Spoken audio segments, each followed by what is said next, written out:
Hello students, मैं रोहित आपका आपके यूट्यूब चैनल डीसीसी विनय सर में आप सभी का स्वागत करता हूं। आज मैं आपको बहुत ही इंटरेस्टिंग और बहुत ही इंपॉर्टेंट टॉपिक बताने जा रहा हूं, बहुत अच्छी चीज सिखाने जा रहा हूं। तो सबसे पहले, क्या आपको पता है कि अगर किसी ने आपसे कोई क्वेश्चन किया हो कि बताइए आपकी घड़ी में टाइम कितना हुआ है या आपकी घड़ी में कितना बज रहा है, तो आप उसका आंसर कैसे देते हैं? उसका आंसर देने के लिए सबसे पहले आपको पता होना चाहिए कि किस चीज को हम कैसे रखेंगे। घड़ी में देखना आना चाहिए। जब तक आपको घड़ी देखना नहीं आएगा तब तक आप अपनी चीजों को बता नहीं पाएंगे। पहली चीज कि आपकी घड़ी जो होती है कुछ इस तरह से होती है, आपको दिख रही है सामने, कुछ इस तरह से आपकी घड़ी बनी होती है। यहाँ पे क्या होता है, 12 होता है। यहाँ पे क्या होता है अभी, यहाँ पे हम मान लेते हैं 1 होता है। हमारे पास यहाँ क्या होता है, 2 होता है। या आपके पास 3 है। यहाँ पे क्या हो जाता है, 4 हो जाता है। यहाँ पे क्या हो जाता है, 5, 6 एंड 7, 8, 9, 10, 11 एंड 12। ठीक है, कुछ इस तरह से आपकी वॉच दिखती है। अब आपको पता है कि ये क्या होते हैं, ये आवर्स हैं। ये क्या है, आपके जो लिखे हुए हैं आपके सामने, ये आवर्स हैं। बट इनके बीच में भी एक क्या होते हैं, कॉलम्स बने होते हैं। वो कॉलम्स क्या होते हैं, वो कॉलम्स जो हैं वो मिनट को इंडिकेट करते हैं। किसको इंडिकेट करते हैं बच्चों, मिनट को इंडिकेट करते हैं। तो चलिए ठीक है, यहाँ पे घड़ी देखना आ गया। अब ध्यान से समझिए कि अगर आपको किसी से क्वेश्चन पूछना हो कि भाई ऐसा है कि बताओ आपके घड़ी में टाइम कितना हो रहा है, अब आपको इसको इंग्लिश में पूछना है। अब आप दिक्कत हो गई कि भाई आप कैसे करें, है ना। तो बहुत सिंपल है, बहुत टेंशन नहीं है, बहुत बड़ी बात नहीं है। आपको क्या क्वेश्चन करना है, आपको करना है what is time by your watch. क्या करना है, what is time by your watch. ठीक है, इस क्वेश्चन से या आप कह सकते हैं टाइम प्लीज। इन दोनों क्वेश्चंस का यूज करके आप किसी भी इंसान से, किसी भी व्यक्ति से अपने क्वेश्चंस को पूछ सकते हैं कि उसमें जो है उनकी घड़ी में टाइम कितना हो रहा है। बट मान लीजिए, चलिए ये तो आप हो गया, आप दूसरे से पूछ रहे हैं। लेकिन अगर यही क्वेश्चन अगर आपसे पूछ लिया जाए तब आप कैसे बताएंगे? तो उसके लिए कुछ चीजें आपको सीखनी होंगी। आइए सीखते हैं। एक चीज बताइए, अगर मान लीजिए कोई मिनट की सुई यहां पर होती है तो हम क्या कहते हैं, हम कहते हैं अभी एग्जैक्ट टाइम हो रहा है। क्या कहते हैं, अभी एग्जैक्ट टाइम हो रहा है। अगर ये तो एग्जैक्ट टाइम हो गया, जब यहां पे मिनट की सुई होती है तो भाई हम ओ क्लॉक का यूज करते हैं, ये सबको पता है। ठीक है, अच्छा, लेकिन अगर ये टाइम इधर आ गया, ये घड़ी, ये मिनट की सुई क्या हो गई, इधर आ गई। इधर आने का मतलब हो गया, हम जैसे यहाँ पे आप देख रहे हैं, हम कह सकते हैं 9 बज रहे हैं। इस टाइम पे कितना टाइम हो रहा है इस घड़ी में, 9 बज रहे हैं। तो यहाँ पे हम इसे कह सकते हैं इट इज 9 o'clock।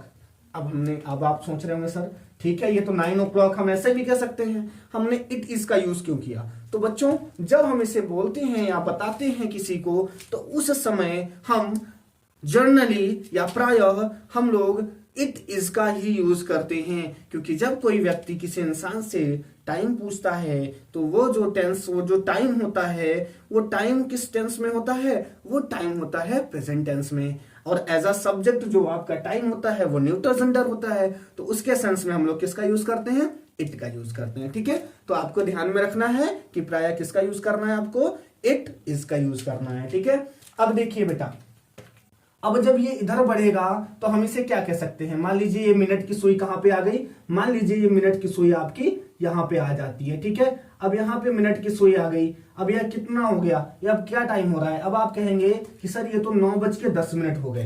क्या हो गए, 9:10 हो गए। बजकर, है ना, यहाँ पे एक वर्ड हम लोग यूज कर रहे हैं। क्या यूज कर रहे हैं, बजकर। अब ये बजकर जो वर्ड यूज कर रहे हैं, क्या इसको हम इंग्लिश में कुछ लिख सकते हैं? बिल्कुल, इसे हम इंग्लिश में लिख सकते हैं बेटा पास्ट। क्या लिख सकते हैं, पास्ट लिख सकते हैं। ठीक है, अच्छा चलिए, अगर हम कहें कि सर अगर ये 3 पे कर दें, तो अगर हम मिनट की सुई किस पे कर दें बच्चों, अगर हम मिनट की सुई जो है आपकी 3 पे कर दें, तो आपको बिल्कुल हैरान नहीं होना है। अब ये भी आप कहेंगे कि सर इसे तो हम कहेंगे 9:15 और क्या कह सकते हैं बेटा, इसे कह सकते हैं सवा नौ। और क्या कह सकते हैं, सवा नौ। तो सवा शब्द भी हमने देख लिया, हमको क्या मिल गया, सवा शब्द भी मिल गया।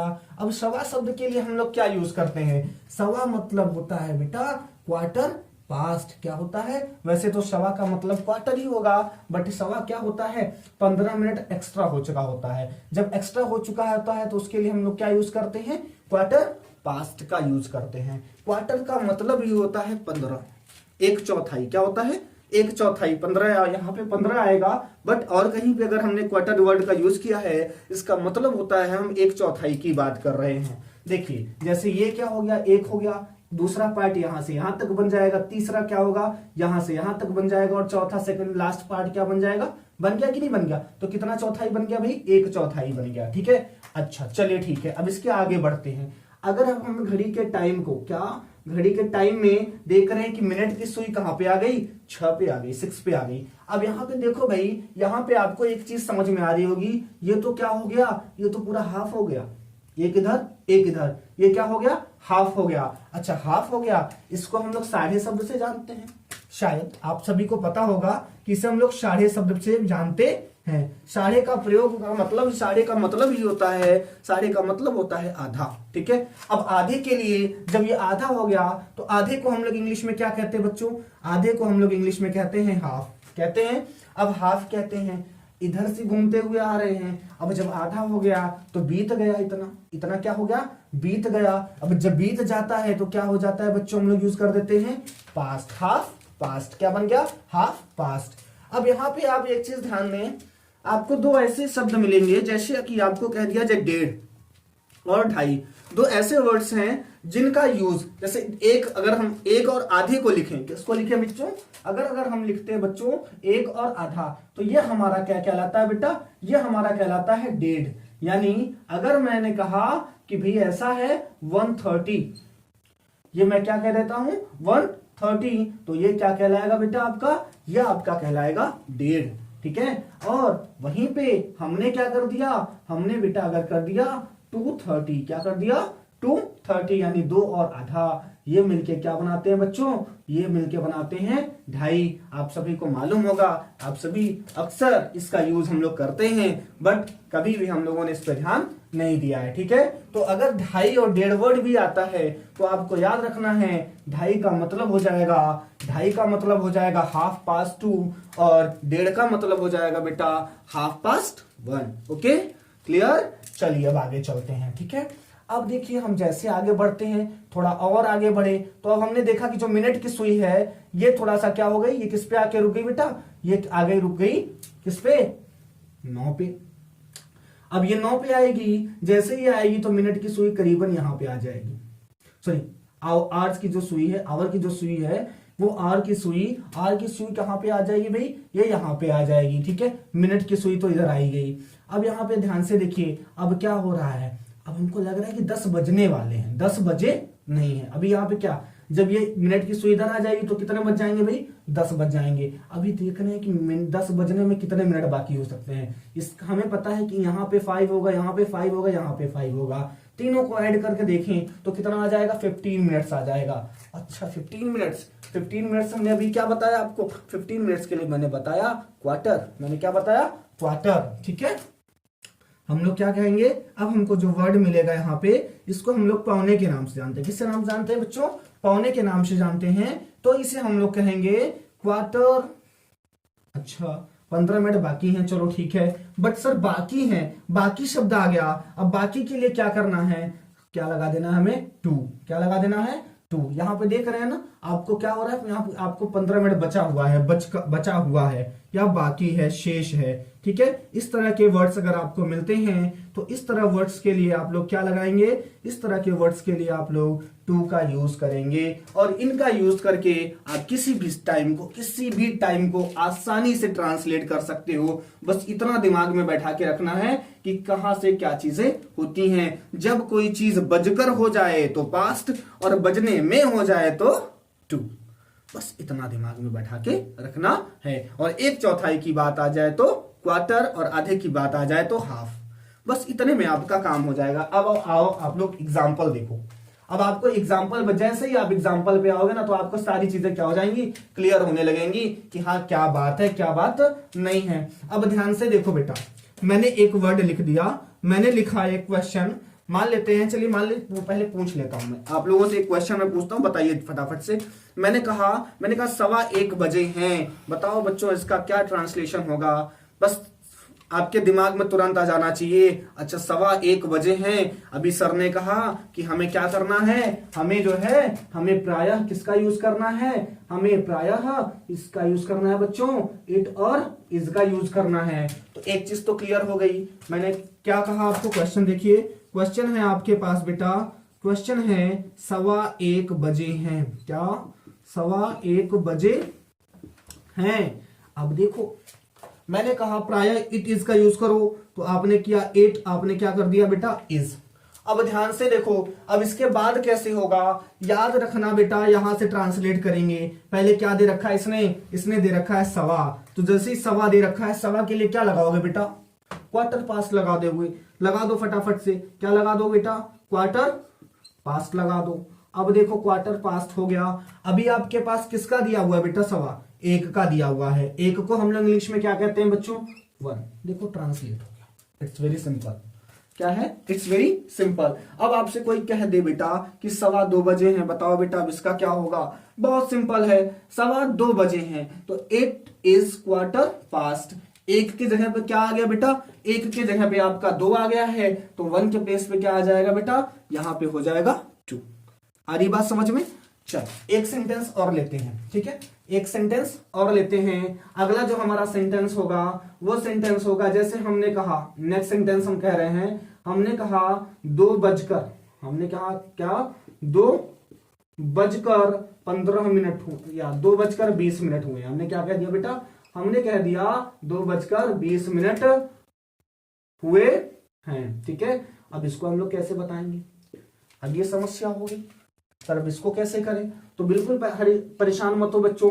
इसके लिए सबसे पहले आपको मैंने बताया कि एक चीज लगानी है आपको, क्या इट, और दूसरी चीज आपको क्या लगानी है बच्चा, इज लगाना है। अब ध्यान देना, यहां हो गया, अब इसमें पीछे से ट्रांसलेट कर दो। क्या दिया हुआ है, 20 मिनट दिया हुआ है, 20 मिनट को केवल 20 कर दो बच्चों, क्या कर दो, केवल इसे क्या कर दो, 20 कर दो। अब बजकर शब्द यूज कर दिया, बजकर शब्द के लिए हम लोग क्या यूज करते हैं बच्चों, पास्ट का यूज करते हैं, तो ये हो जाएगा 20 पास्ट। अब फिर क्या दे रखा है इसने, 2, यहां पे क्या कर दो, 20 पास्ट 2 कर दो। इसी तरह से आसानी से आप बना सकते हैं। अब अगर मैं इसी को कह देता कि 2 बजने में 20 मिनट बाकी है, ये मैंने क्या लिखा हुआ है, ये मैंने लिखा हुआ है 2:20 हुए हैं। अब मैं कह दूं कि 2 बजने में 20 मिनट बाकी हैं, तो कैसे करोगे। मैं क्या कह रहा हूं, मैं कह रहा हूं कि भाई 2 बजने में, मैं कह रहा हूं 2 बजने में 20 मिनट बाकी हैं। अब इसका कैसे करोगे बच्चों, इसका करने के लिए आपको आना चाहिए, थोड़ा सा एक टेक्निक आनी चाहिए। इस टेक्निक को मैं सिखा रहा हूं, अब आसानी से करो। सबसे पहले बेटा आप क्या कर दो, सबसे पहले आप कर दो इट इज, क्या कर दो, इट इज कर दो, ठीक है। अब इसके बाद ध्यान से देखो, पीछे से करना है, ठीक है। अब यहां से क्या, बाकी शब्द को छोड़ दो, बाकी का मतलब शेष, ठीक है। अभी देखिएगा हम कर लो करते हैं, जैसे हमने कहा 20 मिनट, 20 मिनट करना है, तो अब इसको क्या कर देंगे, यहां पे हम मिनट को लिखते हैं, क्या लिखते हैं, इट इज के बाद क्या लिखते हैं, मिनट को लिखते हैं। मिनट आपका 20 है ना, 20 हो गया, ठीक है। अब बेटा देखो बजने में, अब बजने में मतलब बचने में बाकी है, बाकी शब्द के लिए हम लोग किस वर्ड का यूज करते हैं। अब आप लोग सोच रहे होंगे सर बाकी शब्द के लिए किस वर्ड का यूज करते हैं, तो आपके सामने लिखा हुआ है, इन चीजों को बस याद कर लीजिए। बाकी वर्ड के लिए हम लोग यूज करते हैं 2 का, किसका यूज करते हैं बच्चों, बाकी वर्ड के लिए हम यूज करते हैं 2 का। और जैसे ही हमने किया इट इज 22, क्या हो जाएगा, इट इज 22, तो इसके द्वारा ऐसे ही रूल्स को फॉलो करके हम किसी भी टाइम को, अगर हमें किसी भी टाइम को किसी भी व्यक्ति को बताना है, तो बहुत ही आसानी से हम अपने थोड़ा सा टाइम देकर सीख सकते हैं और अपने जो है समय को, अपने वॉच में, अपनी घड़ी में हो रहे समय को आसानी से अगले व्यक्ति को समझा सकते हैं, ठीक है। तो अगर आपको इसमें कोई भी दिक्कत होगी तो आप हमें कमेंट कर दीजिएगा, कमेंट सेक्शन में जाके आप अपने क्वेश्चन को टाइप कर सकते हैं।